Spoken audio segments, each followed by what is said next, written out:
45 years in keeping Louisville weird, Electric Ladyland has been there for all your eccentricities. While they do offer the best smoking supplies out on the market today, there's a whole lot more to check out. From ashtrays and blacklight posters, to records, incense and burners, and items to stock your metaphysical supply.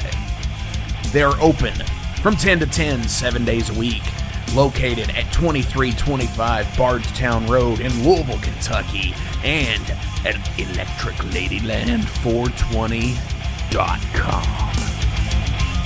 Roll out.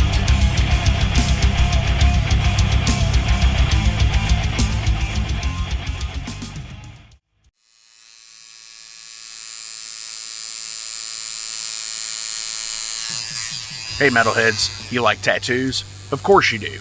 If you're in the Louisville, Kentucky area, come on over the bridge to Clarksville, Indiana, and get you some ink done at Ageless Art.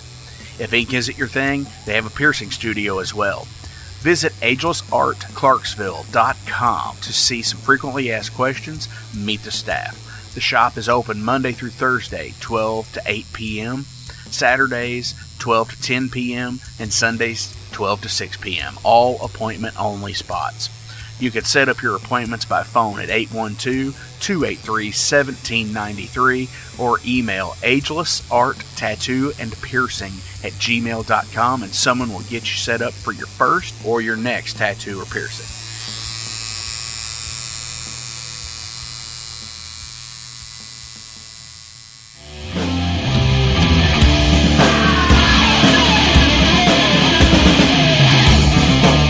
Hey metalheads, after going to a rager, what's your ultimate go-to? Mine is totally pizza. So when Overload is playing, or I'm promoting the Metal Forge live showcases, or the big goddamn metal show, I go to Pizza DoNisi. Pizza DoNisi is gourmet artisan pizza from right here in Louisville, Kentucky. It features things like the pizza of the month, the sandwiches, and also vegetarian and vegan options, which is so totally fucking cool for all of it's awesome pizza. You definitely want to go. Hey, and also from time to time they do cannolis. Oh, so fucking good. You know what they said, man? Leave the gun, take the cannoli. Yeah, just like that in Godfather. They're located right next to the Mag Bar at 1396 South 2nd Street. So either stop in or call in at 502-213-0488. They're open till midnight. The witching hour. Heineken? Fuck that shit! Pabst Blue Ribbon!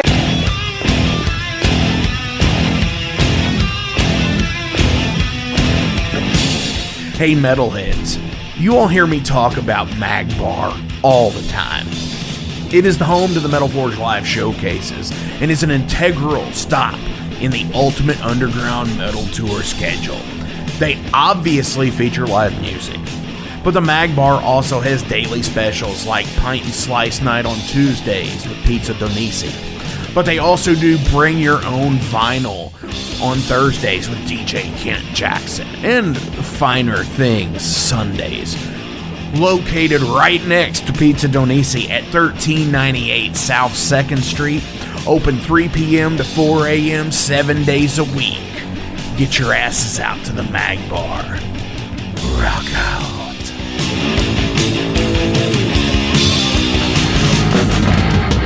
In a broken wasteland, come to my fire and place your blood and steel upon my pyre.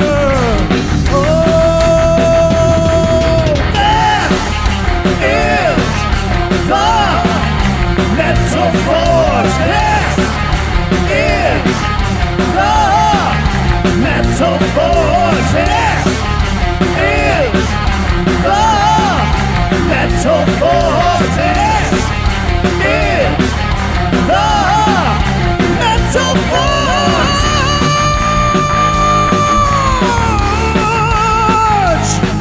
Metal Forge.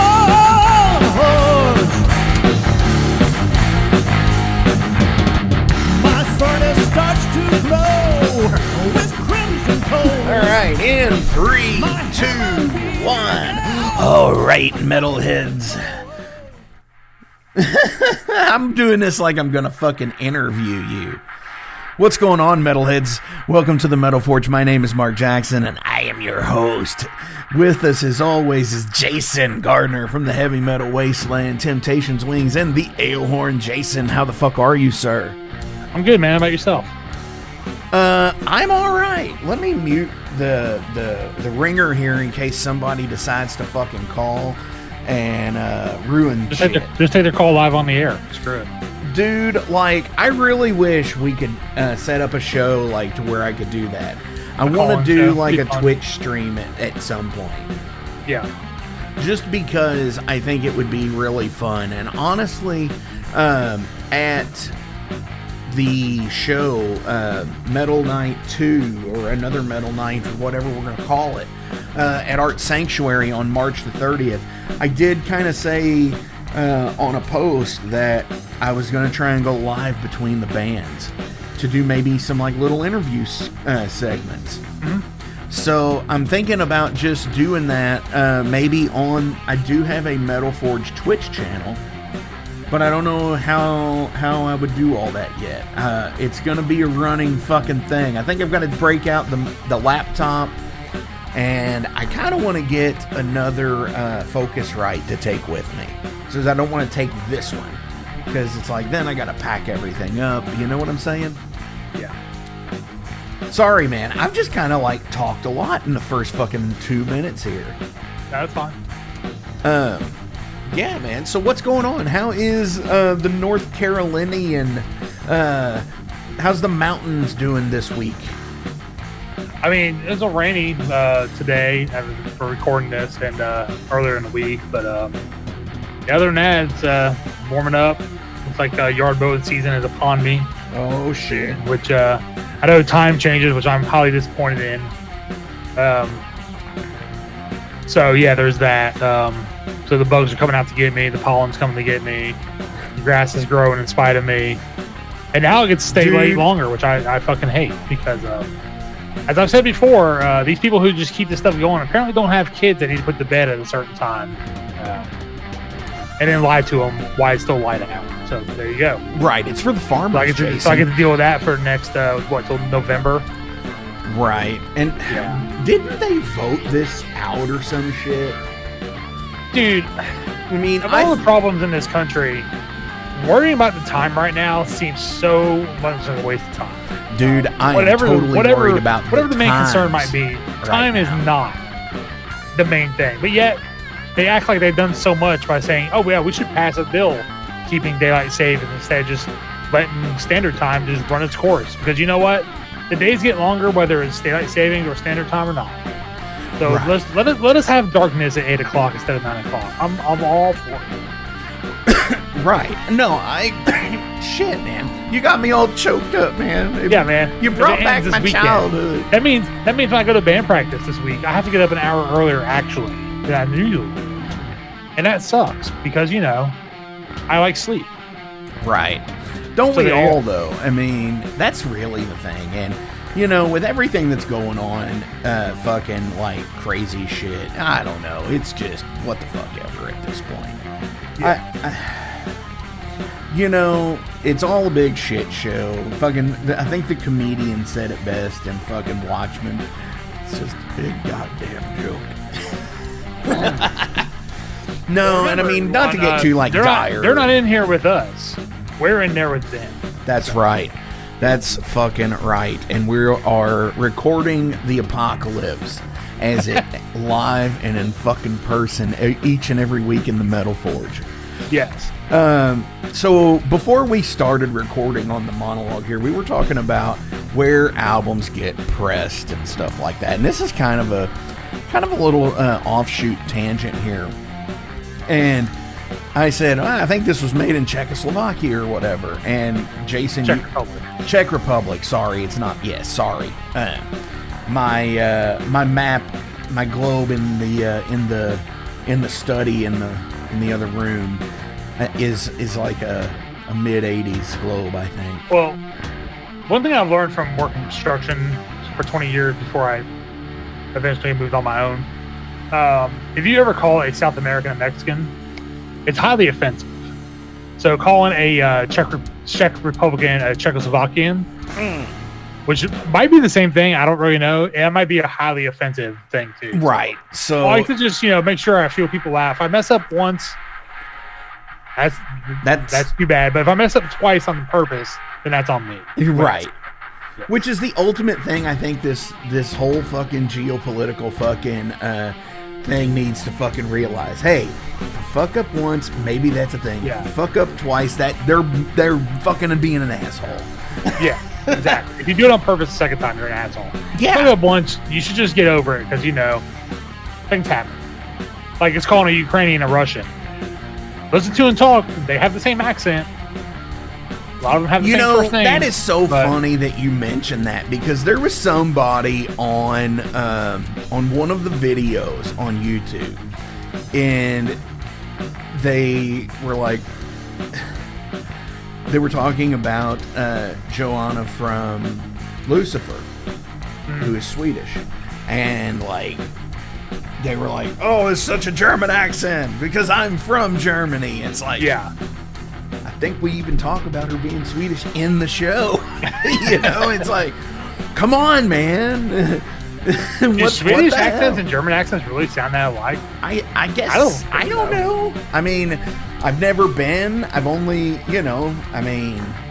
I'm stupid at that. I'm just a fucking redneck from fucking Indiana. I like a lot of Swedish bands. I can hear them talk like Michael Ackerfeld or Johan Hegg from Monomarth, and they have a very different a dialect than like a Wolf Hoffman from Germany, or I can't remember the dude's name right now, the main guy from Creator or something like that. It's more of like a, I don't know how you would say it. It's just different, it's I can't really think of the word.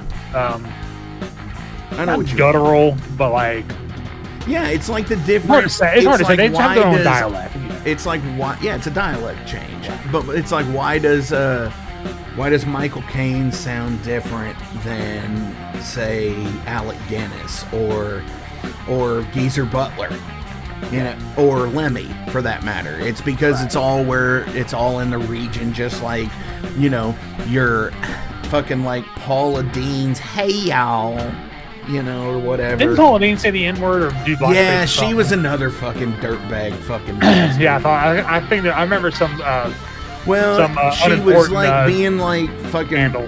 She was being racially insensitive to her staff, and was really fucking talking down. Well, one thing I've learned is these celebrity chefs or whatever, their shit's usually the most pieces of shit garbage you could ever eat or buy, like pans and stuff like that. So, never buy into the hype.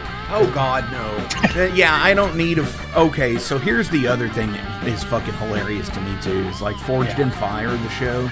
No, what I was getting at with that is they have a fucking knife set that they fucking promote between the shows, and it's sold at Walmart. Oh right. Yeah, so. Which, we were talking about the vinyl and everything with exclusive vinyls, and how I was talking about how much money Metallica's making off of Taylor Swift's fucking vinyl pressing.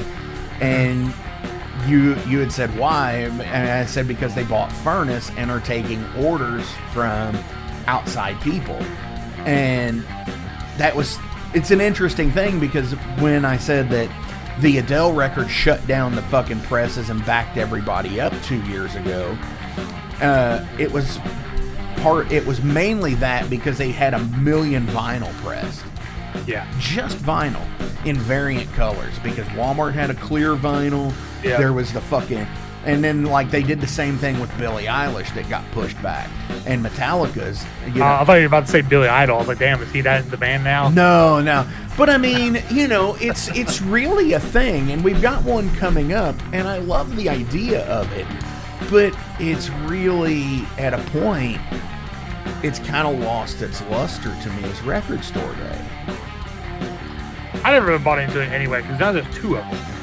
Right, there's one in there's one in spring, and there's one on Black Friday. Yeah. But I mean, honestly, I think the one is right after tax season, There's a Black Friday one now, and then one like in the spring. Yeah, it's usually the third Saturday in April, and that's what I said. It's like right at the end of tax season, so it's promoting, stimulating the economy type shit to get variant and like special edition releases, which I noticed. I believe this time with Motorhead on the Lost Tapes, I think they just went ahead and elected to release it sans Record Store Day. Nice. I know they did that with the CD box, but I think they're doing that with Volume 5 on the vinyl as well. And it makes me wonder, it's like, is it going to help brick and mortar stores in the long run? Honestly, Record Store Day is a thing. I think it does need to be there. But they have the exclusive releases just for the fact to get people to buy previously stocked merchandise. Well, look at it this way.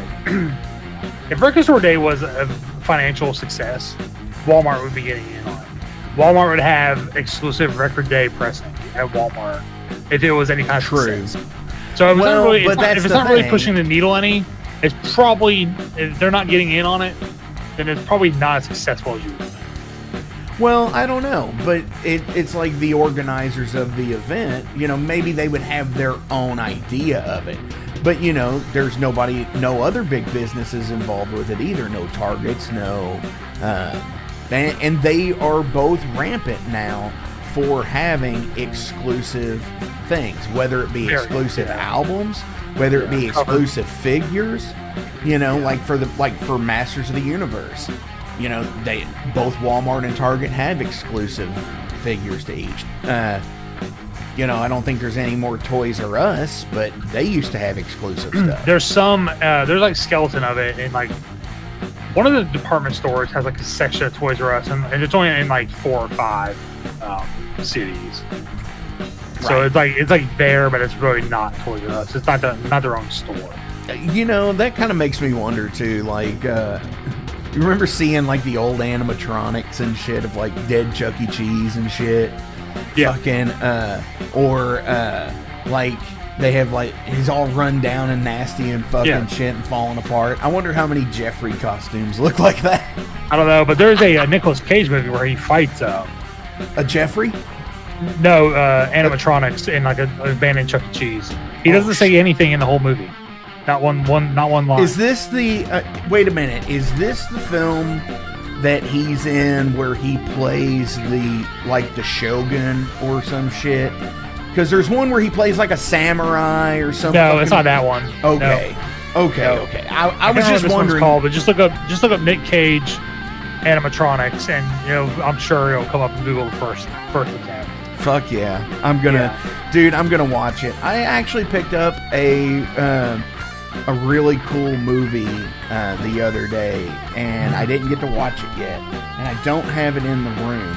So getting back on track here a little bit, getting to vinyl variants. So I bought the new Judas Priest album today because as we're recording this monologue, today is new Judas Priest album day. It's a national holiday for me anyway, because it only comes around once every 4 to 6 years. Right. So it's a lot later apart now. Yeah, I've looked into pre-orders for a while, and I really couldn't decide what I wanted because all of them are really awesome looking. There was like the Target alternate alt cover with this splatter. There's on the website. There's a few to pick from. There's the Amazon exclusive swirl or whatever. Yada yada yada. I just went to the record store this morning and picked up what they had. They gave me a black one. What you were saying about the amount pressed, I don't know what it is with this album. It's a double album. It's 11 songs, $47. Oh my god! Now, I get some of it is the record store makes a couple bucks. I get that. That doesn't bother me. But I was wondering, like, why is this one a double album, 180 gram? It's the same product. And I just bought Bruce Dickinson's album last week. It was $32 for 180 grams. Is it a double as well? Double as well. So I don't really know what was going on with this one and name recognition and what it is, but yeah, these vinyls are expensive. So if you're gonna buy this, if you can wait it out, I would wait it out. Get a used copy, or get them used. In about 6 months for $30. That is one good thing I can say for myself is and I know I'm going to probably get a lot of the uhs when I say this, but my Priest collection, I've got a few Priest vinyl, but most of my collection is on CD. Right. So for me, that's cool. And the CD has a weird fucking variant too. Yeah, they have a lot. They have an alternate cover. They got the regular edition. They got one that looks like a edition book. With bonus tracks. It's like, yeah. So why can't we just have one? Dude, and that's the shit that really gets to me as a fucking collector, because I know you don't consider 13 an album of Sabbath, but it's the same thing. It is the exact same thing, because you had the album that was 8 songs, then you had the Best Buy exclusive track, and then you had the Apple exclusive track, and then you had a Walmart bonus 2 tracks. So to get them all, you had to get everything. You had to have fucking 4 copies of fucking 8 songs. Well, take it from me that nobody is missing anything if they didn't get the copy with Methodemic on it. That song fucking sucks. But anyway, I digress. Now is that one, they put that out as a single, didn't they? No, actually that one, Methodemic, was on the tour edition that you can only get at the merch store. Oh, yes. No game. So yeah, I mean, these, I don't know, man. It went from the album comes out to the a special edition, or what do they call it? They re-release it with bonus tracks, stuff like that. Right, take for example Black Rain from Ozzy. Something like that, yeah. Where it had the. That's a pretty random example. I haven't thought about that album. Yeah, well, I mean that's the first one I ever saw doing it. Okay. Was that album, because it had the it was like a cardboard, nasty dark brown cardboard sleeve. Yeah, actually, I might have that one actually. And it had the shitty ass Ozzy logo on it, where it was like in the crown or whatever. Okay. And then the tour edition of it was a jewel case, and it was an animated cover with Ozzy looking all fucking wary and fucking shit, and it's like a dark black sky and it's raining. Right. Because it's black rain. Yeah, but what I was saying was they used to stretch it out, make you wait 6 months before they double dip on you again. Now it's just hey, why don't you just 6 or 7 time dip right now, so you can get everything. You get this the regular cover, this is the bonus with the alternate cover, this is the edition with the 7-inch with the 3 bonus songs on it. Yep. This is the red splatter, this is the purple splatter, because they have on this album cover they have pretty much the whole spectrum of colors. So there was reds, blues, yellow, orange. I mean, it's insane. It's an awesome cover. I love. Oh no, the cover looks great. I like the cover of it because it's total fucking old school Priest. Yeah, but they have a variant for every fucking color on the fucking album. Mm-hmm. Yeah, and honestly, it makes me think that I understand when independent bands do that. Mm-hmm. And bands like yours and mine and other ones in the scene, I understand why they do it, because it's a way to just add a difference to, they're already pressing, say, 500 vinyl. Yeah. So it's an easier way to sit there and say, oh, well, out of this, we had this, and this variant. You know, and it's a cool little inside thing that, hey, I got the splattered fucking orange and green fucking variant, Yeah. With bands like Metallica and Priest and Mustaine and fucking any bands like that, yeah, I mean, if it's say the Slayer fucking blood fucking vinyl where it's got the liquid in it, that's one thing. But if it's just a fucking splatter versus a black vinyl, I don't give a fuck on that. Yeah.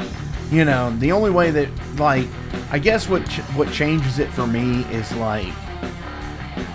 it almost shoots the fucking reprintability in the foot immediately. Mm-hmm. because there's already going to be a flooded fucking market of, okay, well, if we're pressing fucking 100,000 copies of the vinyl, you know, holy shit, you know, we're going to fucking, they're going to go crazy like they did. So it's like, it almost adds too fucking much to it. But there's people out there that collect that way. Yeah. And that's I've got 19 copies of Invincible Shield. Yeah, I'm a one and done. I have a couple of duplicate copies from, like, I forgot I owned this album already and bought it kind of thing. Right. Which happened a few times. But, I have a Savage Master album that way. It wasn't that I didn't know that I had it. I think Adam had given it to me, and it was a variant vinyl. Oh, okay. And I think that's how it happened. But I've got 2 copies of one album. Yeah, but I am one of the people that buy the, if it's just like pick one or the other, I always go for like the color run. But like this Judas Priest one, dude, like there were so many that I was just like, whatever the record store has, I'm just gonna get it and be happy with it, because to be honest, like I'll never be happy if I picked this variant, but I really wanted that variant, but it was sold out. So if it's just black, right, I mean, it's good. But well, I do want to ask this really fast about the vinyl deal. When it comes down to listening to a vinyl and having a variant or whatever, I mean, are you really watching it turn on the fucking deck anyways? I am not, because I usually go clean house. Yeah, right. And then you fucking go back and flip it when it's hitting the fucking groove. Yeah, pretty much. Yeah, yep. Same here. Yeah, I don't sit there and watch my records go round and round. Unless it's like one of those like hologram. If it is, ones, like it's got to be a Rat record. Yeah. What is it? If it is, it's got to be a Rat record. Round and round. Yeah. But let me give my review, my personal opinion on this Priest album, because I've listened to it 3 times today. Wow. Yeah. Dude, this album, I don't know, people might be like, it's Priest, only has like. Wait a second. Let's do this right. Okay. So we're going to check in with Jason right now in the Heavy Metal Wasteland. I think he's talking about the new Judas Priest album. Jason! What do you got? I have the new Judas Priest album here on Priest album release day, March 8th, 2024. Invincible Shield. I've listened to it 3 times today. And the bonus tracks too, which I'll get to in a minute, or a couple minutes. I would say, dude, I know a lot of people might shake their head, or a purist from, it has to be the original lineup, or at least have Scott Travis in it. But this album is probably going to go down top 5 of all time. It's all time. It's that fucking good, dude. It's really good. Dude, I'm gonna tell you, the first single, Panic Attack, I thought fucking ripped. Dude, tip of the spear. I mean, seriously. But I was listening to Panic Attack today, man. Like after, like, they had like the what was it? Is it called State of the Union address, where the president just sits there and stretches facts and contorts them. Dude, there's a verse in here that I listen to that, like, usually music lyrics don't really resonate with me. Like I'll be like, oh, that's pretty cool. That's a cool saying. But like this one actually resonated with me. I have the lyrics right here. I'll read the whole verse, dude. This shit was like, wow, this is on point. The verse is, it don't matter about your choice, because all you have is an empty voice. There's no way left to tell what's right from wrong. There's still time left to do what's right. Eliminate the parasites and force your mind amidst the angry throng. I was like, dude, holy fucking shit, man. Like, I couldn't have said it better myself. And this is coming from a Brit. So, yeah, dude. But like the rest of the songs really didn't like resonate with me like that subject wise. But I just like Priest, and I just love the music. So, but that one verse in particular was like, that was pretty fucking awesome. Well, yeah, but that's the thing. Rob's lived here for at least. Oh yeah, he lives in Arizona. Yeah, he's out in Phoenix. But yeah, man, dude, a lot of people live out there. Honky Tonk Man lives out there. Oh yeah. Yeah. Oh nice. It was a great one. He's a good one. But anyways, no, continue this. But yeah, I mean, just like, dude, Panic Attack's like the tip of the spear on this fucking album, dude. This shit's relentless, man. Dude, I need to get it. I haven't. Yeah, it's like a statement album. I don't know. Maybe this is just like stirring the pot a little bit, conspiracy theory. But I think really all the shit that KK has been talking about Priest, like this was like a statement. I'm just like, oh, it's them. Shut the fuck It's up them telling and you listen to to go this fuck shit off. and stop fucking whining. Because, dude, that's all the dude does anymore. Is just fucking talk shit about the band he was in that he left voluntarily, and then wrote them letters about how he fucking hated them, and then wanted back in. For some reason, that's never talks about anymore that he did that, but yeah, he did that.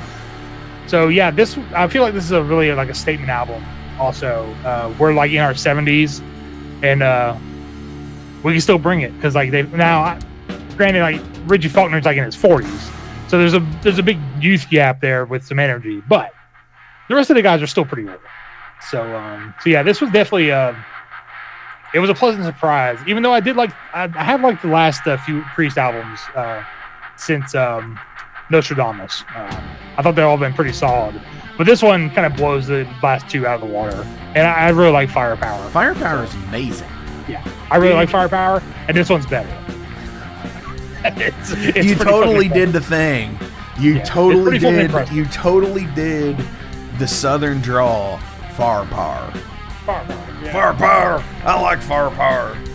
Yeah, I like that album a lot, but this one's better.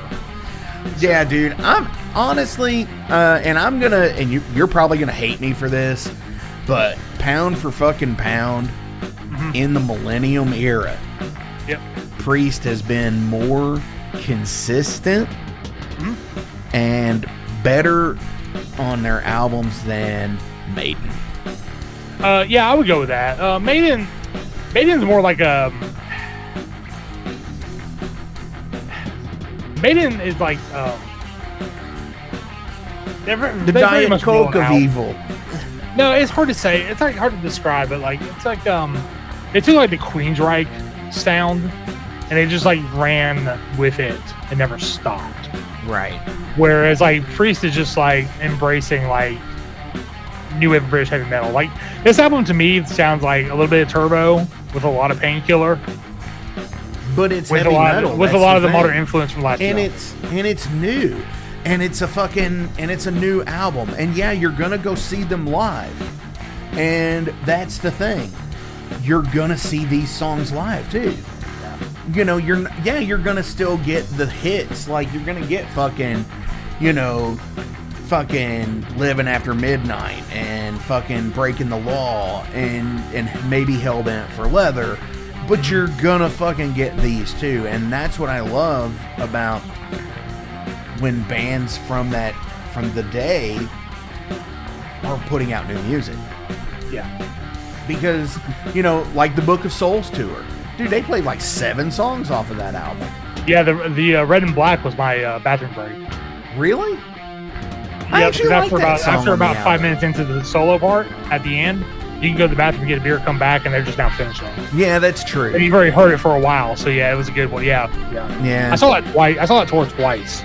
Nice. I think I did. I saw it once in New York City at Madison Square Garden, and then I saw it in Charlotte. Dude, what is it like to go to a show in MSG? Well, to be honest with you, man, it was kind of cool and kind of sucked. I mean, it's a very typical basketball arena. So It's kind of like you've been to one, you've been to them all.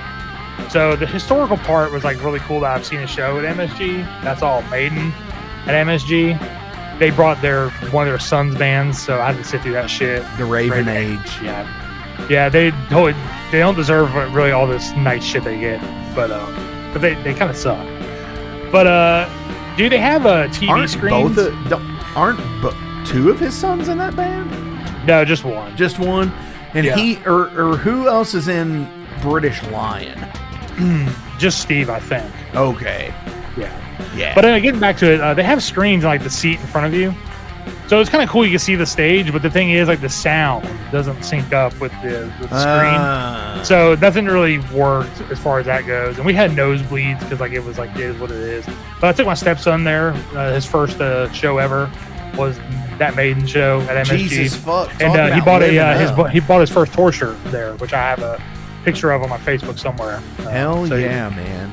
Yeah, and then so it was cool. Like I said, we went up there because it was spring break, and like we had like really cheap airfare and hotel some that I found. I mean, it was like all legit.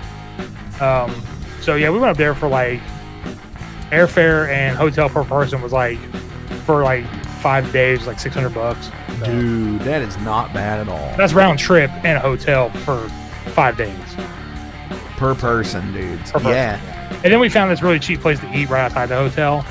That was like, because that's the at- only at the place I time- think you could. $1 slice is still $1 slice. yeah, they still had those at night, but like this place we found like for breakfast. I mean, it was like this like little diner place. I mean, you can get like a whole meal with biscuits and gravy. Even was like $5 for Yeah. like 2 eggs, bacon, biscuit, gravy, and like a piece of fruit. Nice. You know, so we ate there in the mornings, and then like we just like found random shit, like tried out like the Chinatown restaurants and like the real Italian shit and everything. And Fuck yeah, dude. See, I need Yeah, it was to a- go it was to a fun New time. York. I need to go to that. I need to go up there soon. Put in a fucking call to some homies up there that yeah, and hang out and shit. I'd never lived there, but it's fun as fuck to visit. Well, I have a friend who actually lived in Jersey for 20 fucking years, right across the bridge. So, so yeah. So she dealt with a lot of that for fucking a long time, and then during COVID, up and fucking moved to the other side of the country, Yeah. I mean, in the middle of the fucking drastic desert. changes. But yeah, I mean, so yeah, the new Judas Priest album, like I said, people might shake their head, or there might be KK enthusiasts now. I don't know, but yeah, this album, I'm calling best of the Faulkner albums by far. And I'm gonna say probably when it's all said and done, top 5. Well, I do For me. know that they started recording this in February of 2020. So it's been a while, yeah. Yeah, and then of course, Richie couldn't leave because I think he had already had health issues, and with his health issues and being with COVID and shit being around, he couldn't take the chance. I think that's what I'd read on the wiki about the album. But it was all recorded except for Rob's vocals in Nashville. Like it says on there, drums were done in Nashville or outside Nashville. Guitars and bass were done in Nashville. and Dude, then how does Rob's that make you vocals were in feel? Arizona. Like, seriously, like, to sit there and to say that this fucking amazing fucking album was recorded 3 hours from me and 4 Yeah. hours from you. Yeah, pretty much. I mean, it's like, wow. But, I mean, that takes the whole shit on another level. You know, you fucking country capital of the fucking world type shit. yeah. Whatever.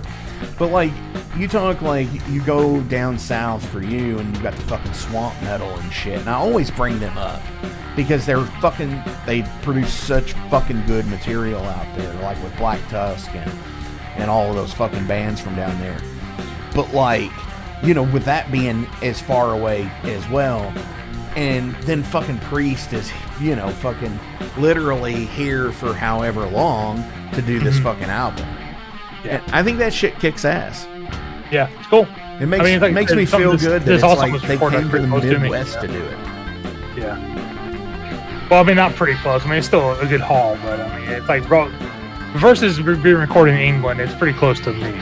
And Well, you. yeah, for sure. You know, like where they fucking recorded fucking British Steel was in fucking, was it Paul McCartney's house or fucking George Harrison's or something? Oh, I thought it was the same guy who did the Maiden albums. No, it was where they recorded though, because it was a Beatles house is what it was. Oh, okay. And they were, for Metal Gods, they took the fucking silverware and put it on the fucking trays and were fucking beating it against the marble fucking floor and recording it, and that's what the fucking, like the stamping Clunk metal song, is. yeah. The Yeah. clunking in the fucking song. Right. So it's like, fuck yeah. That's cool. That's cool shit. Yeah. So anyway, as we've rolled on here for quite a minute, I never did mention who was coming in the show. In the Metal Forge today. It's Dyspläcer from Rochester, New York. A fucking awesome kick-ass band that is going on tour with the band Tyrant from Michigan. They're a fucking awesome thrash band as well. Fucking they've I think they played Michigan Metal Fest. I'm pretty sure they have played Legions of Metal. I know they've played around me a couple of times.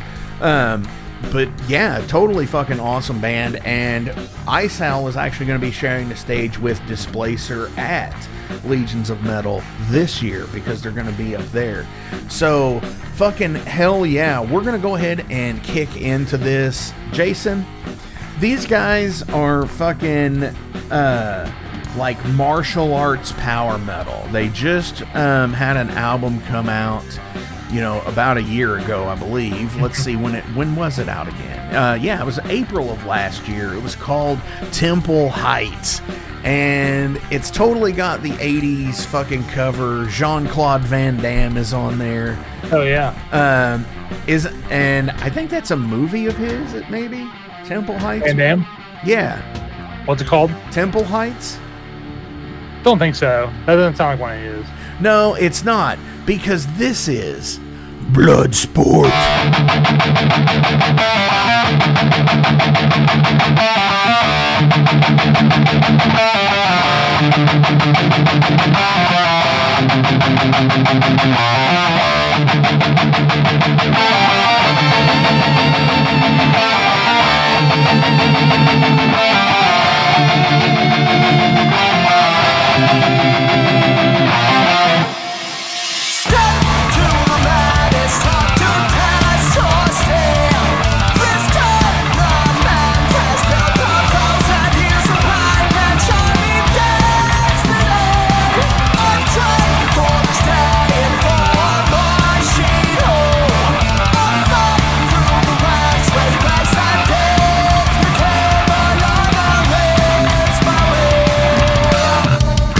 Righteous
Holy shit, everybody. Shit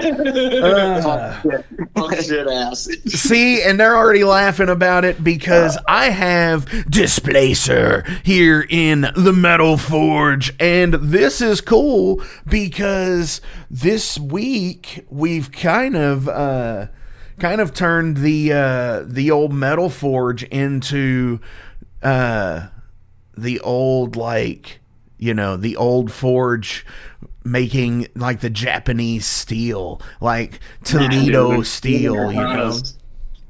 How's it going, guys? What the fuck? Going good. We're freezing our ass off. Yeah. It's like 12 degrees right now. Yeah. Where we're at. Yeah, by the time this is being recorded in January, no. Oh, right, yeah. Well, it's still probably going to be cold when this is released. Yeah, for sure, because you all are from New York. We'll cut that part out. Yeah, for sure. So you guys are from Rochester, New York. And yeah, it is kind of cold there for a little bit longer than it is around where I am in Louisville.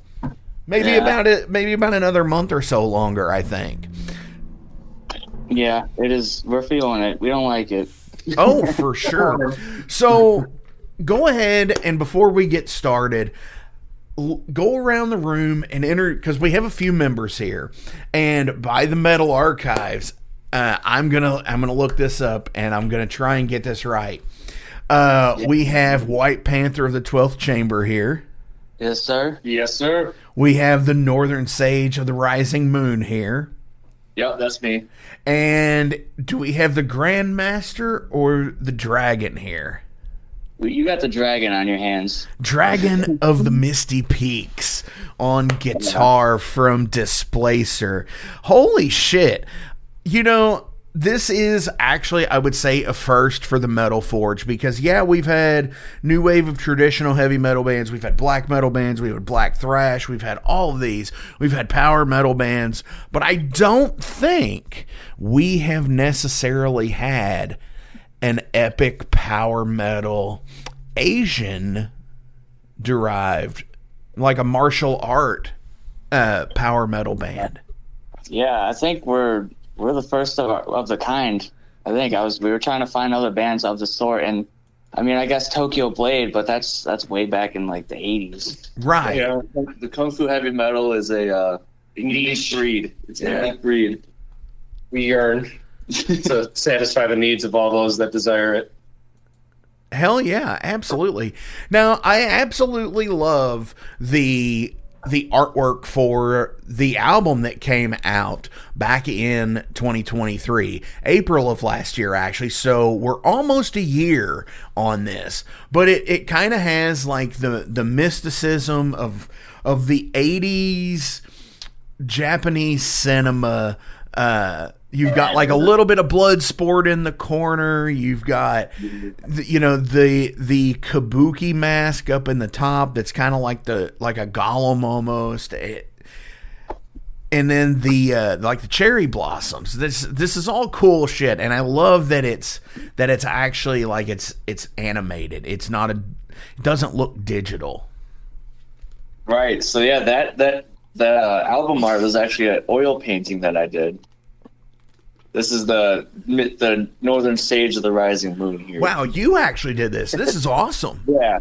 Yeah, he does all the artwork for us. Yeah, I do all the art, all the graphic design stuff. I do all that. Dude, that is awesome. So before we get too in depth, can you tell the Metal Forge listeners about Dyspläcer? Dude, I'll tell you what, man, we're pretty much a blend between Bruce Lee and Judas Priest. Yeah. We got the hard-hitting aggression that comes with getting your shit punched in with nunchucks in the face.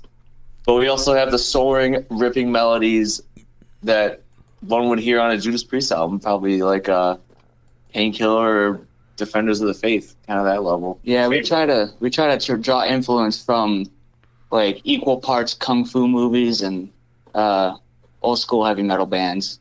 And new school, some Skullfist and Enforcer. They're right up the road from us, so. Yeah. Well, Skullfist is. And Carriage. I love Carriage. Carriage is rough. I'm not. For sure. Now, since starting in 2019 and putting out Temple Heights last year. What are you all looking forward to doing in 2024? Taking the world by storm. Yeah, 2024 is the year of the Dyspläcer. You know, we had the year of the Dragon, we had the year of the Rooster. This is the year of the Dyspläcer. Mark it in your calendar.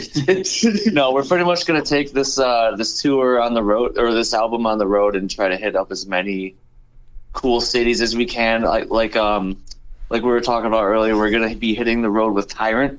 Sure. Hitting pretty much like the whole the northern half of the East Coast.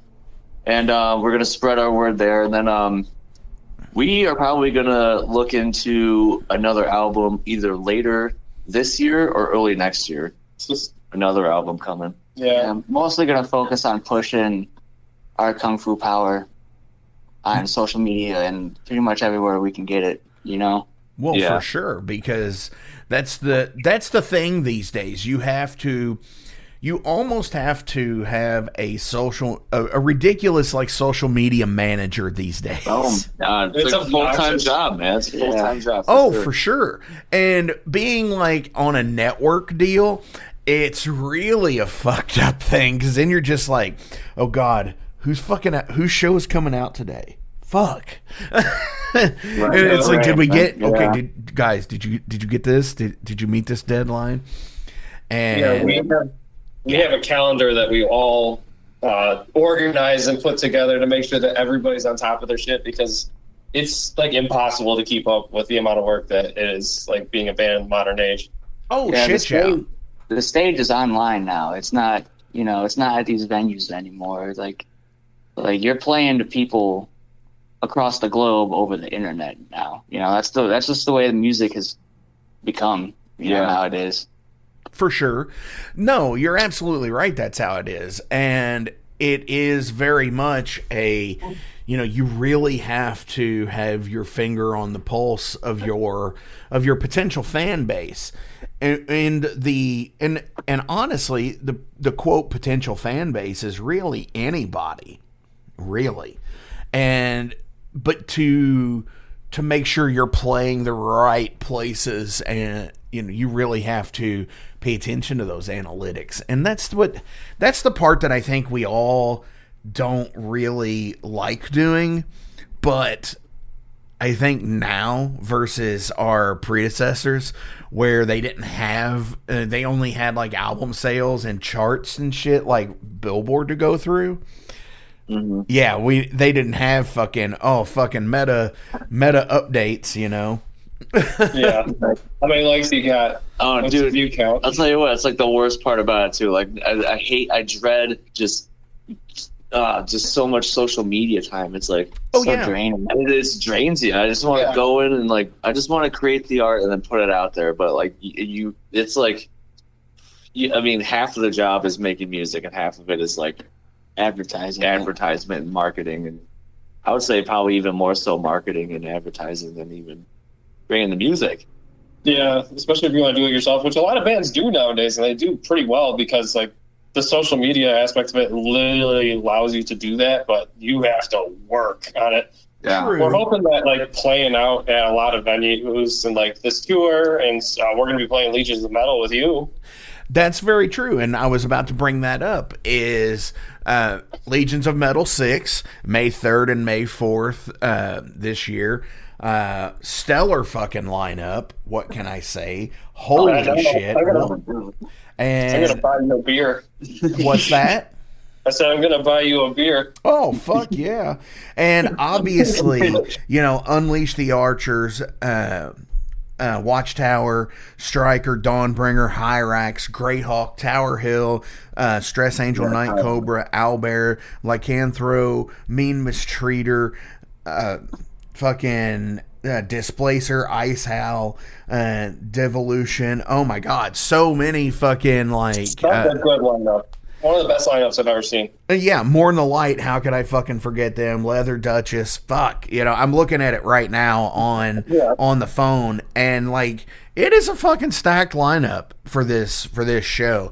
And I hope to have the promoters and maybe somebody from the venue on the show here coming soon, so we can actually build more info. And most of these bands, you know, if you've never seen them live, fucking hell yeah, make sure you come out, because some of them, they're only doing a limited number of shows. Like Dawnbringer is only doing 4 festival shows this year. So aside from plugging that there, you had mentioned a minute ago that you all wanted to do possibly starting another album this year. Have you actually been writing? Do you have some ideas in the can? Yeah. We've got a lot of stuff in the spank bank. We're mostly fleshing out some stuff. We can't tell you too much about it. Sure. There are legends of a new legendary weapon that we're gonna go hunt down. Yeah, and that's gonna be the premise of the second album. We're gonna unlock some new powers, man. It's kind of crazy. It's gonna be wild, dude. Yeah, I think we're like halfway through writing that album, more or less, right now. Right on. Now, are these based off of ideas that you had already done through like Temple Heights, or is this something that are you building like the mythos of the Dyspläcer album universe? I mean, is that really a thing these days? I think everybody has their own concept album style stuff. Yeah, Temple Heights was a concept album. The stories in the CD. And the mythos just kind of fleshes itself out. You know, it's like as we write the songs, the story kind of unwinds, and it kind of just writes itself after a minute. Funny enough, the album cover is like supposed to be a part of like every song almost. Okay. Yeah. All those little tidbits on there. Yeah, just like you were saying, we were going for like the old school movie poster type thing, but yeah, we're trying to have like a whole saga for this band, just telling like the story of our origins and all these epic quests that we've been on and seek for like, you know, higher level kung fu skills and more legendary weapons. Yeah. Fucking upgrades, baby. Yeah, upgrades. Well, absolutely. So when you're going on tour, obviously everybody's got to have that time limit, okay? Whether it be, 20 minutes, 40 minutes, whatever. When it comes to setting your all set, because the hour clocks in dumbass, the album clocks in right about an hour. So when you're negotiating times with, like, say, going on tour with a band like Tyrant, are you sticking to what you're already wanting to do? Say, is this considered like, okay, our show is this set of songs? Yeah, we'll probably have like a tour set list that we'll do. That'll be like a certain amount of songs that allocate the time slot that we have. We definitely don't want to push over, but yeah, we do have long songs, so it's going to be hard to... we might have to play double time or something like that. Right, because outside of the intro, nothing is under 5 minutes. Oh, no, you have one. I'm sorry, there is one. Forgotten Victories is 4.5. But that is the shortest song on the album, other than the Ancient song. The album costs a fortune. So that's something we're probably going to try and fix next album, is have a little bit more concise. But, I mean, we're going to go out. We're going to go with the flow, and we're not going to write around the time. Sure. Yeah. But I mean, I think it's to the point now where it's like, well, what are you wanting to accomplish? Are you writing to a CD? Do you want to put it on vinyl? I think the vinyl is the ultimate goal for every independent band, just because it's, I have my stuff on vinyl or cassette or whatever insert media that you want to put it on. We should get some vinyl printed up. That's actually a pretty good idea. It's so expensive. We haven't gotten. But dude, you all would have to do this as a double vinyl almost. Yeah. Because you have extra. Because soon. But we Yeah. just get a big vinyl, one big vinyl. Yeah. One big. Yeah, large you would have to Yeah. do it as a double. Do it one side Temple, one side Heights. Yeah. Or a sphere. Make a sphere. Yeah. Yes. Vinyl. Or big tape. Really big tape. Like VHS tapes. When people come out to see Dyspläcer, what do you want to leave them with? What are they going to see? An erection. I want to leave him with an erection. Yeah, probably the biggest and most painful one they've had. Yeah. Because it is going to last more than an hour. Yeah. But we wanna have a it's profound 4 impact. hours though. That's the thing. If it's over 4 hours, they got to consult a doctor. Well, mine hurts all the time. So I don't need no doctor. mine just hurts other people. Nice. No, for real. Like when you all hit the stage and you all start the deal, what are you telling people? So from our experience in our scene, right? Rochester is at least when we were starting out, was a very big like black metal / melodic heavy or melodic death metal scene, and a lot of those people took themselves very, very seriously, like to the point where like black they metal were does. so pretentious and stuff like that. And they were, I mean, they're in the rights. They were some of the most phenomenal musicians I've ever seen and stuff like that. But like there needed to be a fun bands, and that's what we wanted to be. We wanted to be the people like Anthrax that were running around the stage. We have a mascot that comes out on stage, the Oni. Yeah. And Nobody wants to go pay for a show and just watch bands pretty much just practice. Just practice and just stand like they're jamming in their jam space. They want to go and be entertained and have a show. Thank you for saying that. Trying to push hard, Thank you for saying that, because I kind of set it up. I set them up and you knock them down type shit, because that I have always been the biggest advocate for, because these bands, these huge bands, and it doesn't matter who they are and what era of their career that they were in, but if you go back and you go into the 80s and you watch video, think of like the Speak of the Devil Ozzy video, where there's a castle background. And it's a fucking flat set piece, of course, it's made out of scaffolding. But still, it is something there, and it looks fucking great. And, and even just like backdrops or, scrims or even amp covers, just give people something to look at.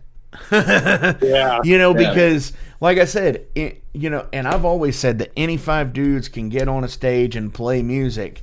Entertainment and like actually moving people is where moving the needle these days is what that is being able to connect with somebody on some fucking level for a fucking split second in a song in a bar. That's fucking powerful shit. Or wherever, a Legion Hall, a fucking a fucking farmer's fucking market, if you're playing shit like that, and people do. Yeah. Even if it's a basement show, you got to get up in their face and make it memorable. Yeah, on our first tour we played, there's a few shows that we played just in front of the other band and the bouncer, and we still busted our whole ass doing it, man. It was, they won't forget it. Yeah. Well, whether it's 1,000. And nor should you have treated it any differently, I don't think. That's because I think that when you do it to the fullest extent, because you never know who's fucking watching. That bouncer might have a fucking cousin somewhere, you never know who knows who. Yeah, there's always cameras out too. Everybody's got cameras. Oh, for sure. Make it worth it. Big brothers. Big Brother's watching. Yeah, just make it worth it. Like, even if you go out there, you ain't getting paid, like you're paying for your own drinks, you're just wasting gas money. At least you have a good time, and at least you have that, it's not just going out there for a wash, you're not just going out there to practice. You actually have like an experience for yourself, at least, For sure. So, what do you look forward to live? I know, obviously, the biggest answer to that is going to be, oh, people there. Yeah, no shit. Especially when you're competing with Netflix and fucking all the other fucking YouTube and shit like that today, and podcasts even. But seriously, like, what is the thing that you look for in a show? Well, I look forward to it, at least when it comes to like new venues and stuff like that, because we've been branching out. We recently played Erie, just the other day actually. And That's then, so Erie, man. We played at this place called Basement Transmission. It was a huge venue, so I love the adventure sense of it and finding new venues and seeing they have like good sound and stuff like that, because that's a rare thing to come by. Is Good sound, big stage. yeah. Although I will say, if you want good sound, you should pay for it. But I mean, we're poor, so Right. But I mean, it never hurts to have that friend that's going to help you slug gear and maybe learn the light rig or the sound for you as you go through. Yeah. And I think that's with anybody. Whether it's anybody on a regular bar tour. Say, I'll just use Midnight for example. I know they carry their own sound guy, so yeah. I mean, it's all part of the thing, and it's all with what's in your fucking budget, And that was one of the cool things about a most recent interview that I had done. We were talking about going overseas and stuff, and like, do you drive yourself while you're over there because you've been going for so long? And they're like, no, we use the same guy because he's cheap and our budget sucks. So he's within our budget and his backline works. So fuck yeah, I totally get it. Another thing that I'll tap on that is seeing other bands. Like, I have seen some crazy bands. Like no, this was Cincinnati. Sorry, no, Louisville. It was in Cincinnati. We played with a band on tour, and they were called Alligator Alley, and it was just like a bunch of like teenagers at this point. And this lead singer sounded like a garbage disposal. It sounded like he was throwing cats down a garbage disposal. A wild animal. He sounded insane, and they had the most insane music known to man. And I bought their shirt and stuff like that. They were really cool guys, and I want to go back out to see them on tour. Yeah, they were all like super, super young. One of them was like 15 or 16 or something like that. And then when we played Brooklyn on tour, we saw a band called Elephant Destroyer, and they were wild. A chick had her fucking tits out. Yeah, she got naked out there. And That's something I'm looking for. Yeah, tits. But yeah, I mean, just good bands and good crowds, like meeting people. And, just. Oh, and dude, there's no better feeling than just nailing a set, man. That yeah, that shit rules, man. You get like the groove going, you get synced up with all your other bandmates, and you see the crowd just losing their minds. Oh my god! Yeah, I think I was talking with Dale from the band Hands of Attrition, and we were talking about when it happens, and you just make the face. Yeah. Oh yeah, that gorilla stank face. That face.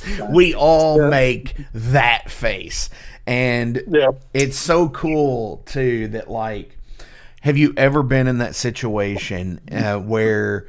And this is just me being a person at this point for the listeners. Have you ever been in that situation where you've had that you've made that face with the band, and then like somebody that that's been to like countless shows or whatever, that it's always been a friend of the band in any rendition of whatever, that sees you make the face and understands immediately that, oh shit, this is about to take off. I'm about to get hurt. Dude, those moments are great. Yeah, there's this little tiny bar around here. Well, it's a big bar, but it's got a tiny stage. It's called Lux, and I was playing there, and then I got a little too into it, and I started going into the crowd, and I was like shoving people around, not knowing I was smacking them across the head with my bass headstock, and like. But that's what happens when you lose yourself. You become an animal. Nice, yeah, that's true, and that's what the the ultimate thing about music, I think, is the ultimate, I don't know if primality is a word, but the primal aspect of it. It takes everything back to just bare bones emotion, whether it be something that you could say, something how you can say it, and how you can play it. And that's always cool. Yeah, absolutely, man. Yeah. So, other than Legions of Metal and the spring-ish tour with Tyrant, what else you all got planned for this year? So in February, I believe the 4th, February 4th, we're playing the Shotgun Bowl in Cleveland with Alethea. You guys are setting up like a little mini festival. I think it's like just a one-day festival in Cleveland, and we're gonna be playing that. So that's gonna go off hard. I'm excited. Cleveland's always been really nice to us. Like, Yeah. Oh, Alethea yeah, was the one Cleveland that- rocks. yeah. They got a great scene there. I think. Almost got shot in the parking lot, but Yeah. Fuck that guy. Yeah, he did. Holy shit, dude. Fucking, yeah, I mean, like, Destructors from there. I know Shadebeast plays there a lot. Dude, they have some really cool scene in Ohio just in general. Just like all over the state has some really cool fucking bands. mm-hmm. Yeah. Yeah, absolutely. But I think just in general, we're playing more out of town shows. I think we're gonna do like 3 or 4 locals. Yeah, just to build up the band funds to, invest in the next album And get us out there. Hell yeah. Now, when you all record, do you actually go proper into a studio, or do you all do a mix of both, or do you all do it total DIY? So for our first album, Temple Heights, this one was like kind of like a mix of both. So our vocals were actually recorded in a recording studio, and then everything else was either run DI or mic'd up to the cabs in our jam space. And then actually the way the drums were recorded was pretty sweet because we had like a mic out in the hallway, and we had like an old like concrete industrial building, and the echo on that, the reverb in that, it was freaking disgusting. It was amazing. Old school like stadium. Fuck yeah. Yeah. And I really like the quality of that, how that turned out. So we might do that. I at least wouldn't be opposed to doing that again for the next album. We haven't really gotten that far. We really liked the guy that we went to for the first album. His name is Zane, and he works with his own business. They named Night in a High Tower Studio. And he actually did a phenomenal job, super patient, and actually taught us how to play our own songs at some points. But He produced a lot of the songs, made them better, and added his little touch, which was also great. Mm-hmm. Having outside ears. Mhm. Hell yeah, And- man. That guy's a wizard. He can hear something and then play it like probably 10 seconds after. It's incredible. Yeah, I don't get that either. I work with an engineer that's that way, and he also happens to be my drummer, and he can actually, like, in the ringing in his ear from the tinnitus, he can actually tell you what pitch it is, but I cannot do that. So I just hear the ring, and it's just, but he's just like, it goes from this to this. It's like perfect fucking key. I'm like, I'm sorry, dude. I get you. Take a second. But I don't get you. I get it. But let's go ahead and switch over to Derailed here. This is 5 random questions about you all as people. Real heavy hitting shit here is overall, do computers save you time or waste more of your time? Oh shit, that's a deep one. I think it saves it, but I personally record a lot of stuff on my computer. Well, So they also disagree with me because the Chinese hacked my computer and started using it to mine Bitcoin, and we lost a lot of stuff. So, there's some drawbacks, I guess. we but lost it's a lot of songs in China. Fuck, man. Really? They were like totally hacking you and shit? Dude, I got hacked on this show. So I bought a 3D printer, and I was using it to print D&D minis. I plugged that bitch in my fucking computer, and then like everything started running slow. I was like, what's going on? And then everything started deleting. I was like, oh, this is really a problem. And then I started looking, and yeah, they were mining Bitcoin with my fucking computer. I was so pissed. So That's fucked up. In that instance, it did not save us time. Yeah, that wasted a lot of time. Yeah, No shit. Decent amount of time. You know, that was one of the things that was weird as shit to me. Like, I was watching a documentary. I think it was on Return of the King. You know, the live action, and one of the guys had the finished film on a hard drive that he needed to send overnight by FedEx, and he almost got mugged. Oh my god! Yeah, can you imagine? And it's just like, holy shit! It's like I would have lost. Like, could you imagine he would have lost the entire fucking film?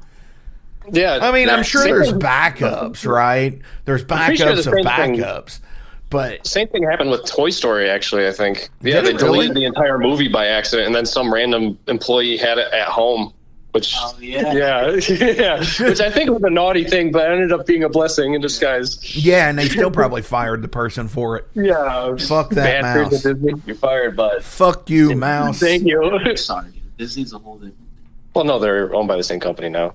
Yeah, fuck the mouse. Wow. Yeah. Do you prefer fancy restaurants or local dives? Fancy, baby. Yeah. We got Wine and I dine. like pretending I have any amount of money. As long as they pick up the check. yeah. Dining and dashing. it. Yeah. I'll leave a tip, though. They're always slow. You're always Well- going fast, man. You know, I think for me it's a little bit of both. I like something that's really nice, and but I love the fucking, like, I love bar food. I'm a carny at Yeah. heart, you know? So fucking, yeah, I totally dig the fucking, the both there. Yeah, actually, my favorite restaurant right now is probably Pizza Wizard. It's like this pizza joint nearby us. Oh my god, this place rules, man. And also, Insane. I think when we're out of town, we try to go to the shittiest places known to man because they usually have the best food. Waffle House. Yeah, Waffle House. I'm trying to scrap. We don't have Waffle House in New York. It's like we're struggling up here. But Or yeah, no Wahoo- sheets, no Buc-ee's. Yeah, Wahoo is like my favorite place to eat out of town. By far. Wahoo's. Wahoo. Yeah, the Buc-ee's are great, but Yeah, I like that. they are fucking expensive. I will say that. Yeah, they are. They are. Because they've got, and this is like severe, like one meal for the day. Okay, they have a 3-meat sandwich, which is brisket, chicken, and sausage. Oh my god. Yeah, and it's fucking awesome. It's like at the one in Richmond, Kentucky, is like $16. It's like $15.99. But there is so much fucking meat on there that you are only gonna eat that one fucking time, unless you're like Randy Santel or somebody that's like a competitive fucking eater or some shit. Oh, okay. Yeah, you're not we're gonna allowed to be fucking fat in our band. yeah, fucking no. Oh, speaking of competitive eating, we have an open challenge. Whoever can beat Bush in a shotgunning a beer, Free t-shirt. free T-shirt for them. Yeah. This guy's got the fastest shotgun I've ever seen. Yeah. Dude, you all should do that as a fucking thing around the fucking bill it on the flyer. You Yeah, want to get man. carny? Get fucking carny with it, right? Yeah. Yeah. Just What gotta be is- after the show. We need them for the show. After our set. What is the stigma about music that you are tired of hearing? I guess I thought metal was just screaming. That's a huge thing. I mean, that's only from people I like don't listen to metal, obviously. So I guess Another thing is that I'm wasting my time and money. I know. Please don't remind me. Yeah, like I get it. Shut up. No, Yeah, I I totally get what you're saying there. Yeah. Yeah, I mean, I feel like people who aren't in the community don't really like see the value in like dedicating your entire life to a band and a sound and a music style. So it's kind of annoying having to defend my entire life, you know, every time I go and like see my girlfriend's family and my family and shit like that. I mean, don't get me wrong, my family's been very supportive, but just in general, as like I don't know, I'm just sick of defending it. Like, why can't I just do it? Yeah, you know, mind your own fucking business. It's a free country, goddammit. Right. Like, go fuck yourself. No, and I think that's a big thing. And you know, honestly, I think most people, most metalheads, you know, I didn't. My whole family's not metalheads. I'm like the odd sheep here, right? Yeah. But yeah, like I can count on how many times my family's been to shows and stuff like that, and it doesn't bother me. But you know, because they have their own things too that I like going to, or you know, I don't have to. So, but you know, it's cool, and you know but I think a lot of us deal with that about about the lack of support sometimes from the home front, as it were. Like, oh, I would go, but it's like metal. It's like, you're only screaming, and which was always funny to me because my mom always told me when the Beatles were on TV, her mother said that you could never understand a word they were saying because they were screaming. Yeah, the Beatles. Show them into the eye later. Right. Would you rather travel at the speed of light or the speed of sound, and why? Speed of light. You're way faster, dude. Yeah. I think I would die, but you know. Faster is faster. Yeah. More is more. Well, then no one can see you, though. Yeah. Well, yeah, But and another thing is that red lights would blue shift to green lights, so you wouldn't have any red lights anymore. Yeah, you would just phase through. That's all the true. Yeah. So many problems. You think I'm driving a car speed of light? No, I'm fine. You know, that's so. You Fucking mentioned the shift, and I was like watching Star Trek: The Next Generation, where it's remastered now on whatever the fucking thing it's on, Paramount. But the thing about it is where it is remastered, they have went and fixed all of the star shift in the show, and when you're watching it in HD, it is really fucking wild. Oh my god! What's your opinions on Deep Space Nine? I have actually not rewatched it since its original run, but I'm actually about to restart it. Godspeed. I tried. The characters are just too cringy for me in that one. Right. Yeah. It like really. Cisco is just a fucking knob. Like. Right. He's a knob. Yes, I'm not a fan of his character. I think honestly that Odo and Quark and O'Brien make that show, so yeah, they make it bearable. Yeah. What's that? I'm not even. What's up? He's trying to remember a name of a character. Yeah, what's Major Kira. No, it was that dude with the weird face. I forget even the race that he was called. It was they're like the assholes, like the Nazis almost of like Star Trek. Cardassians. No, the other. The Borg? Oh, the Cardassians. Kardashians. Yeah, what's that Kardashian? Gork or some shit. I don't know. He was probably my favorite. Yeah, he was a cocksucker. Yeah. Yeah. He was cool, see, he was like a double agent type. I was like yeah, but when you if you watch the end of The Next Generation, how many lights are there? There are 4 lights. Oh, when we were getting tortured by that one guy? Yeah. Dude. Yeah, that's it. How many lights are there?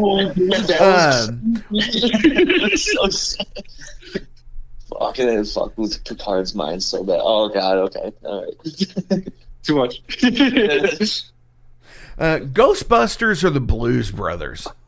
Blues Brothers. Although they are making a new Ghostbusters movie, and I do really want to see it. That shit looks fucking insane. They should make a Blues Brothers, but now it's just chicks. Well, dude, I don't know. But because I'm actually in the minority here, and I actually like Blues Brothers 2000 also. Oh, you know what? I did like that one. I didn't see it. I like the first one better, but dude, the scene alone with fucking the scene alone with Jake where he's pleading to fucking Carrie Fisher's character, and he fucking just takes off his glasses. Yeah, they're all in the sewer. Yeah. It doesn't smell like mud. She just hunting him down. Fucking It was a shotgun. Yeah. Every scene. Fuck yeah. Nothing beats that 3,000 cop car pile up in the first movie. Yeah, dude, that was insane. Oh, that was great. Gotta keep it real cool. Yeah, I mean, there's so many awesome parts in that movie.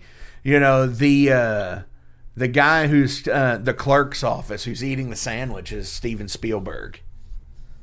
What? No shot. What? Yeah. But you know, I just love the whole dry white toast and 4 fried chickens and a Coke. You know, he's like, that sounds like Jake. That sounds like Elwood. It's so good. The rest of the podcast. All right, I have one more question, but before we get to it, as always, links are listed below, so please give a like, a share, and a follow. Go see these dudes on tour. Definitely go see them with Tyrant. Go see them at Legions of Metal in Chicago the first weekend of May. Go see that instead of the Derby.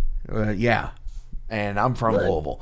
So, fuck yeah, go to Chicago instead. It's a better day. Do you have any shout-outs you want to give today? Man. Shout out to Zane Knight, who recorded our album. Shout out to fucking Das Brute, our other band that we're in. Shout out to the Rochester metal scene. They've been like a home to us. I mean, city sucks, but the music's great. Yeah, it does have probably one of the best music scenes I've ever seen. Yeah. Zane, he has a band called Gates of Paradox from around here. That band's literally insane. Probably one of the best power metal bands I've ever heard. Eternal Crypt, his other band. Fantastic. Shout out to our boys in Wicked. Yep. They're fucking real old school hair metal type band from Rochester. They're fucking killing it. Oh my god, they have a mansion. They are touring with Raven this year. I forget. Yeah. There's another band they're touring with, but yeah, they're touring with Raven. That's huge, and they've always been like they spoiled us. Yeah, we've been tag team in Rochester for a while, and they've been awesome. Making it our dirty bitch. Yeah, fucking it raw. Fuck yeah, and dude, that's awesome. Shout out to all our family that's been super supportive. Our parents, and everyone else's parents.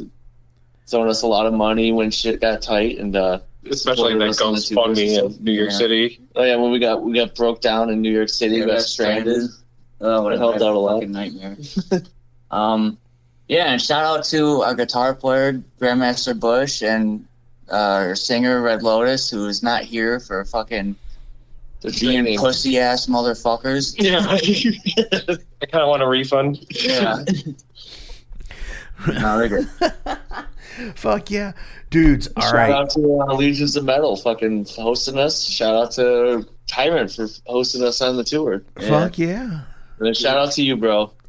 Most important. No, you all. Shout out to fucking you all. Final question of the day: if you could stop one invention from being made, what would it be? Oh fuck, dude! Bras. Yeah, definitely glitter. Glitter is another very good one. I hate glitter with a dying passion. Glitter sucks, dude. Iron. Let's all just go back to the stone. Yeah, start clubbing each other with rocks. Be playing on a fucking lute. Hell yeah. Made fretless lute strings. We had to club 6 goats to string this up. Well, I guess we didn't have iron. We didn't have steel. Yeah, and that's metal. It was metal. Yeah. Swords. Yeah. That's some pretty cool shit. Yeah. I should keep iron. Yeah, iron's okay. Yeah. You got to keep metal in there somewhere. Yeah, man. Yeah. We should not be getting rid of a metal, dude. The drum machine. Yeah, that was on classics, dude. Yeah. What about Spotify? See, everybody, and here's the thing: everybody rags on it because they're the most popular, and I get that because it's always the most popular ones that are going to get fucking shit on. It also happens in music. Just gonna say that. But the thing about it is like, yeah, the streaming thing possibly. I think it would go as streaming as a whole versus just Spotify, because somebody would have done this exact same thing, whether it have been Spotify or not. They were just first to it, or they were the one that everybody got behind. Like on we were talking cryptocurrency earlier. It's just the one that everybody got. Don't say the Chinese. Yeah, but the thing about it is, it's just the one that they all got behind. Right. So it could have been somebody worse, like Pandora, which it is. Pandora is considerably the lowest paying streaming service out there. Well, that's why it's Pandora's box, the box of sins. Yeah, exactly. But people still use it. I know somebody who uses it devoutly because they don't play as many ads. So I listen to Spotify like every day, so I can't say anything. I love Spotify. And of course, it's all part of the game at this point. The problem with it is just as where the musicians and everybody went to change legislation on that shit back in the 70s and whatnot, and where they actually changed the like the payout structure for copyright law and shit like that based on radio. They need to do that for a digital platform, because nobody pays fucking royalties on any digital shit hardly. Fucking WWE doesn't do it for their fucking past wrestlers, where they used to give royalties for shit sold. They don't even pay them insurance. Well, that's on a whole other level. That's on a different level, and I get that, and I don't get that. That's because, that's a whole other fucking podcast, which actually I'm considering actually starting a wrestling podcast here this year on Flamekeeper, just fucking because. But dude, I'm a super fan if you want to fucking. Well, you know what? Since you're a super fan, fuck yeah, we're gonna ask one last fucking question here on the Metal Forge. You're gonna get a sixth question. Oh my god! And it is, if you could bring back a retired championship, what would it be? I know he's been around. I don't know if he's held the belt because I've just been so disgusted with fucking the roster as of late. But Edge, I fucking love Edge so goddamn much. No. Edge is still wrestling on AEW right now. But no, if you could bring back any championship, what would it be? What was that one that fucking Mick Foley, the hardcore belt? Oh, the hardcore. Yeah, that would be cool. Mick Foley took the hardest hits I've ever seen in my entire life. Getting thrown off a 30-foot cage and just like he walked to the ambulance and practically died. Like the poor bastard. He's like, yeah, this is fine, just through text. Dude, like for real, there is a story, and I'll have to find it and put it in the description below. But where Jim Cornette is backstage at that show. And it's after, it's after the match with Taker. And he still had to do a run-in in the main event. Okay? So he was backstage talking with Jim Cornette, apparently, and he's got fucking tacks all in his fucking arms and his back and shit.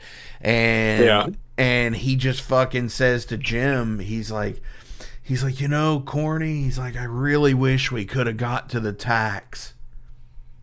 Motherfucker just couldn't remember it. Jim goes, he's like, God damn it, Cactus, look at your fucking arms. I love Jim Cornette. He's so fucking funny. I do too. Another Louisville legend hit there with Cornette. Dudes, thank you all so fucking much for this. This has been an awesome conversation.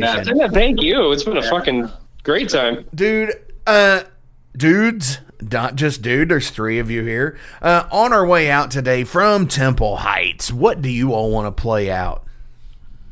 Oh, dude, Way of the Ninja, bro. Yeah. DVD. Displacer versus Displacer. Will we fight you? We've got a duel here. Way of the Ninja. Yeah, Way of the Ninjas. We always end our sets on that, so it's good. What better way to end the podcast? Yeah. Fuck yeah, here is Way of the Ninja. Yeah. Hell yeah.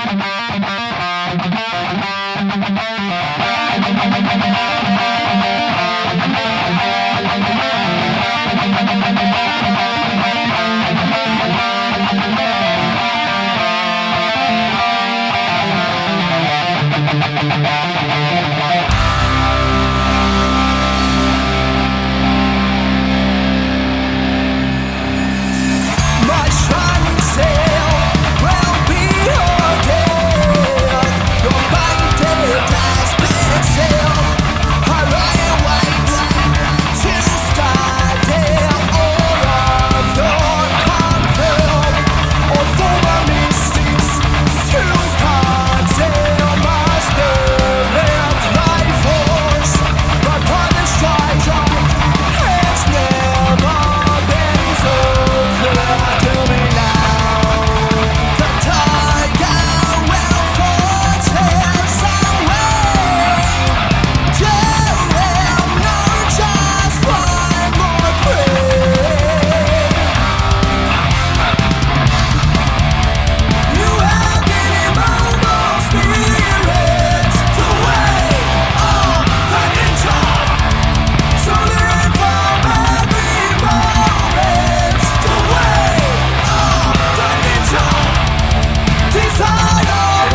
In 2017, one man's vision and passion for all things metal started out as a record store in his house. Years later, the fight against a mainstream empire continues as Shadebeast. An independent metal collective and online store based in Athens, Georgia, is the world's premier heavy metal brand for music heads that value authenticity over the mainstream acceptance. Featuring original t-shirts from some of the best underground artists, as well as stickers, posters from the Shadebeast Presents concert series. Unique, one-of-a-kind collectibles and small curated selection of vinyl and cassettes from the masters old and new. Visit shadebeast.com and enter promo code SithLord for free domestic shipping on your first order, whether you're a new customer or returning. And be sure to join the Shadebeast social groups on Facebook and the interwebs to keep up with the new release announcements and talk all things metal and Star Wars. You'll never find a more wretched hive of scum and filth.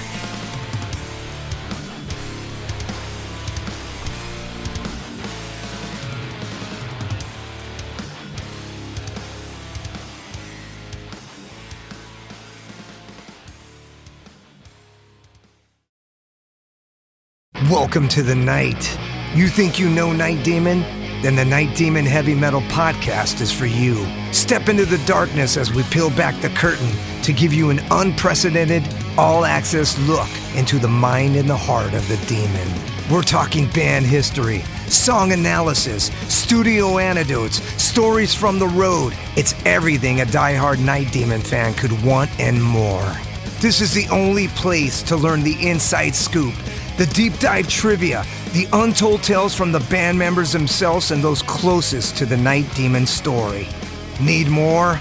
The Sacred Night Demon Crypt will be pried open to reveal demo recordings that have never before seen the light of day, all with in-depth commentary by the band and the people who were there for the writing and recording process. This is a gold mine, a treasure trove of all things Night Demon. Head over to nightdemon.net or wherever you listen to podcasts.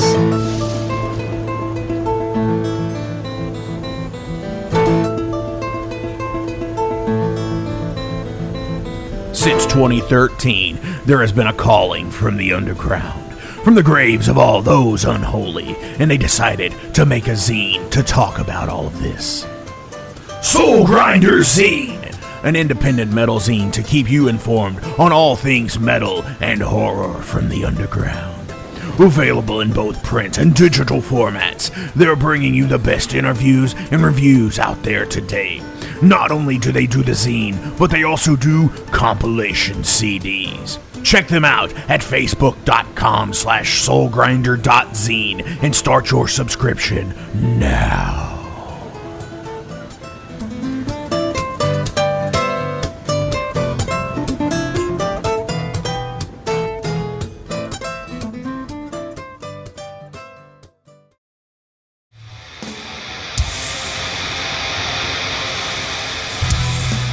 Hey everybody, let me tell you about the new sponsor to the Metal Forge, Unchained Tapes.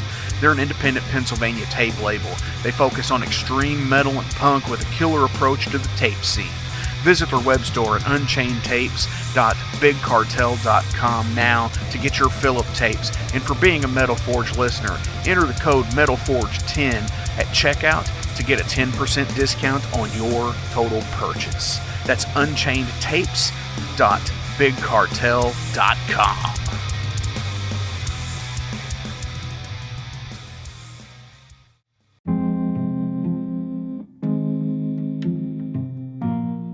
What's up, Metal Forge fans? This is Alan Bishop, the alchemist of Indiana's Black Forest and head distiller at Spirits of French Lick. Do you find yourself drawn to the unexplained, fascinated by the Fortean, or enchanted by the paranormal? If the things that go bump in the night resonate in your mind, then tune into my brand new podcast, If You Have Ghosts, You Have Everything. Featuring first-hand accounts, collected stories, interviews, history, and speculation related to all things not of this world. Available now on Anchor, Spotify, Google, Amazon, and more. Set back, relax, and remember, if you have ghosts, you have everything.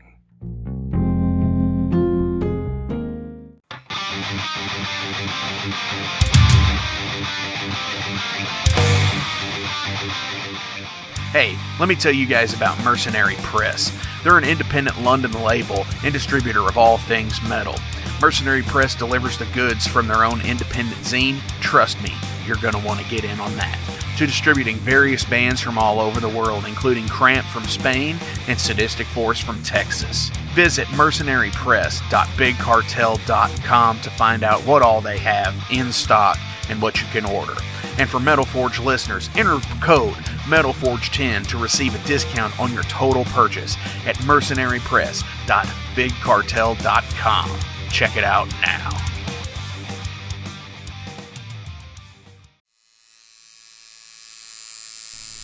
Hey Metalheads, it's with great pleasure I get to tell you guys about a new sponsor to the Metal Forge, Ageless Art, New Albany. After 20 years of owning and operating Ageless Art in Clarksville, Indiana, Phil Garrett had a vision for a new type of tattoo studio. Something that is clean and modern, sleek, refined, inviting. And he's done just that with Ageless Art in New Albany. You can find it at 2736 Charlestown Road, New Albany, Indiana, 47150. Business hours are Monday through Saturday, 11 a.m. to 7 p.m. Sundays are 12 to 6. All sessions are appointment only, so give them a call and go get you some new ink. Or if it's your first time, go get your first one, baby.